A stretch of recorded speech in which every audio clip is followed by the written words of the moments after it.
Sa video ito ay ipapakita ko sa inyo kung paano ko ginawa ang tatlong dessert gamit lamang ang 4 na Milo, pastillas, jelly choco flan at saka popsicle. Kung mapapansin nyo ay medyo tunaw yung popsicle dahil parating brownout dito sa aming lugar. Una kong ang gagawin ay ang pastillas. Kumuha lamang ako ng 1/2 cup of powdered milk at isang sachet ng Milo. Haluin natin yan ng mabuti hanggang sa maging okay na yung pagkahalo sa kanya. At atin pong idadagdag dyan ang ating condensed milk pampalapot para mas maganda ang kalabasan ng ating gagawing pastillas. Ayan, kapag ganyan na ay ilagay na natin paunti-unti yung condensed milk.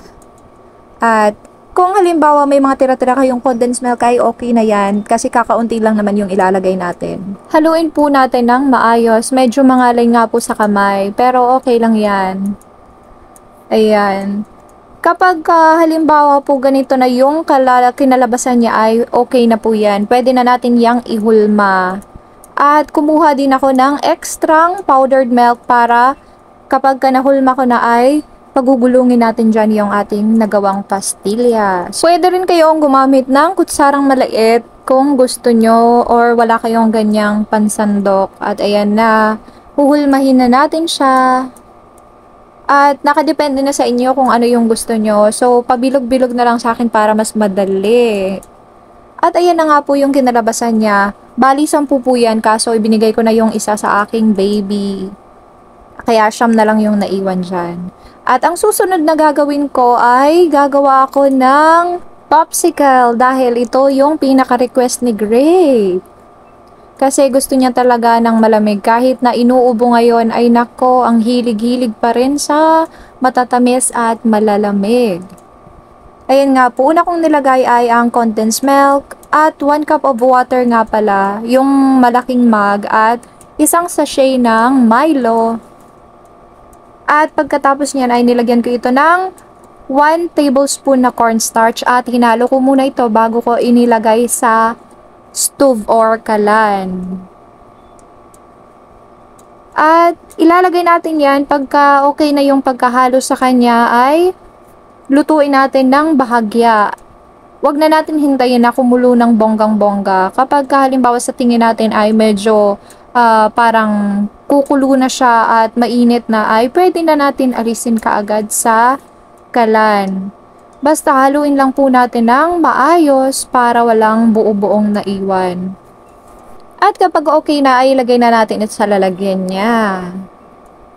Mas maigi kasi na meron kayo nito para kapag halimbawa naisipan yung gumawa ng popsicle ay madali lamang po. Dahil meron siya mismong stick.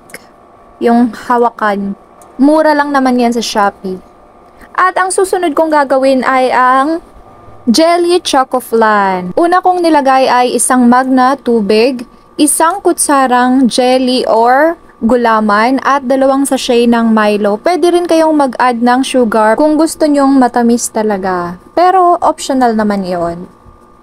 At ayan, haluin natin siya bago natin ilagay sa kalan. At pagkalagay natin sa kalan, syempre, apuyan natin siya. At kapag kumulo na siya ng bahagya ay ilagay na natin ito sa lianera. Ayan na nga po yung ginawa kong pastillas. Nilagay ko siya sa ref at pagka umaga ko na siya kinuha. Kagigising ko lang dyan, nag-video kaagad ako. Ayan.